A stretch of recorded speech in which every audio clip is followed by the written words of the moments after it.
Breaking news. Godavari నదీ జలాల్లో తమకు దక్కాల్సిన వాటా విషయంలో ఎలాంటి రాజీ పడేదే లేదని తెలంగాణ ప్రభుత్వం స్పష్టం చేసింది. పోలవరం ప్రాజెక్టు విస్తరణ పేరుతో ఆంధ్రప్రదేశ్ ప్రభుత్వం చేపడుతున్న పనులను తాము అంగీకరించలేదంటూ సుప్రీంకోర్టులో బలమైన వాదనలు వినిపించేందుకు సిద్దమవుతోంది. ఈ మేరకు ముఖ్యమంత్రి రేవంత్ రెడ్డి, నీటిపారుదల శాఖ మంత్రి ఉత్తమ్ కుమార్ రెడ్డి ముంబైలో సీనియర్ న్యాయ నిపుణులతో సమావేశమయ్యారు.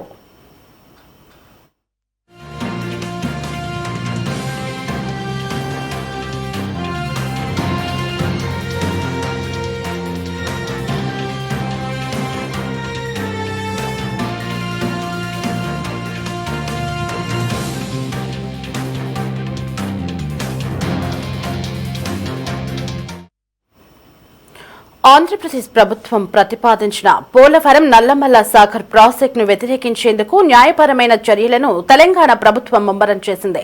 ఇందులో భాగంగా సీఎం రేవంత్, మంత్రి ఉత్తమ్ సుప్రీంకోర్టు సీనియర్ న్యాయవాది అభిషేక్ మను సింఘ్వీతో భేటీ అయ్యారు.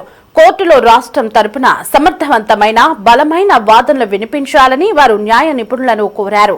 అవసరమైన అన్ని పత్రాలు, ఆధారాలను సిద్ధంగా ఉంచుకోవాలని నీటిపారుదల శాఖ అధికారులను సీఎం కార్యాలయం అప్రమత్తం చేసింది.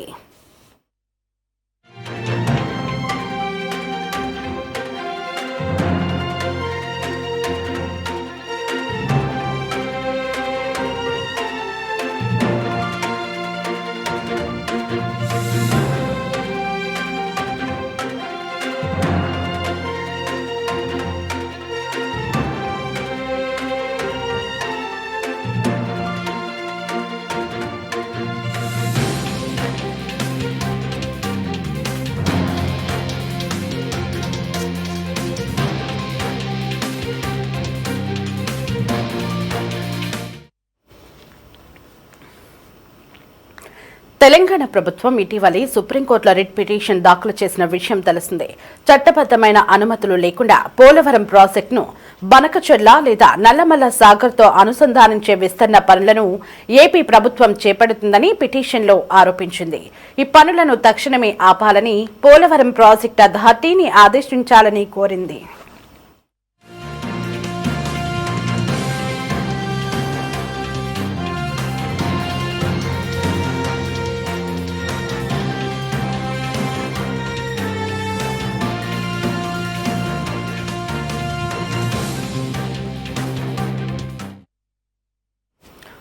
పోలవరం విస్తరణపై ఏపీ ప్రభుత్వానికి వ్యతిరేకంగా తెలంగాణ ప్రభుత్వం సుప్రీంకోర్టును ఆశ్రయించింది. ఇదే అంశంపై మరింత సమాచారం మా కరెస్పాండెంట్ రామకృష్ణ ఫోన్ ఇన్లో అందిస్తారు.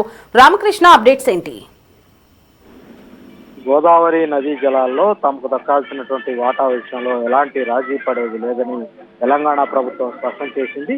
పోలవరం ప్రాజెక్టు విస్తరణ పేరుతో ఆంధ్రప్రదేశ్ ప్రభుత్వం చేపడుతున్నటువంటి పనులను తాము అంగీకరించేది లేదంటూ సుప్రీంకోర్టులో బలమైనటువంటి వాదనలు వినిపించేందుకు తెలంగాణ ప్రభుత్వం సిద్ధమవుతోంది. ఆ మేరకు ముఖ్యమంత్రి రేవంత్ రెడ్డి, నీటిపారుదల శాఖ మంత్రి ఉత్తమ్ కుమార్ రెడ్డి ముంబైలో సీనియర్ న్యాయ నిపుణులతో సమావేశమయ్యారు.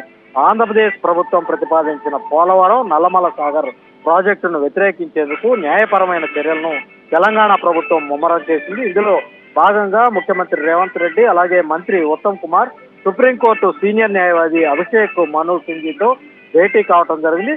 కోర్టులో రాష్ట్రం తరపున సమర్థవంతమైనటువంటి బలమైనటువంటి వాదనలు వినిపించాలని వారు న్యాయ నిపుణులను కోరుతా ఉన్నారు. అవసరమైనటువంటి అన్ని పత్రాలు, ఆధారాలను సిద్ధంగా ఉంచుకోవాలని కూడా నీటిపారుదల శాఖ అధికారులను సీఎం కార్యాలయం అప్రమత్తం చేసింది. తెలంగాణ ప్రభుత్వం ఇటీవలే సుప్రీంకోర్టులో రిట్ పిటిషన్ కూడా దాఖలు చేసింది. చట్టబద్దమైనటువంటి అనుమతులు లేకుండా పోలవరం ప్రాజెక్టును బనకచెర్ల లేదా నల్లమల్ల సాగర్తో అనుసాధించే విస్తరణ పనులను ఏపీ ప్రభుత్వం చేపడుతుందని పిటిషన్ లో తెలంగాణ ప్రభుత్వం ఆరోపించింది. ఈ పనులు తక్షణమే ఆపాలని, పోలవరం ప్రాజెక్టు అథారిటీని ఆదేశించాలని కూడా కోరటం జరిగింది. ఆమోదించినటువంటి అసలు డిజైన్ ప్రకారమే పోలవరం ప్రాజెక్టు నిర్మాణం జరగాలని స్పష్టం చేసింది.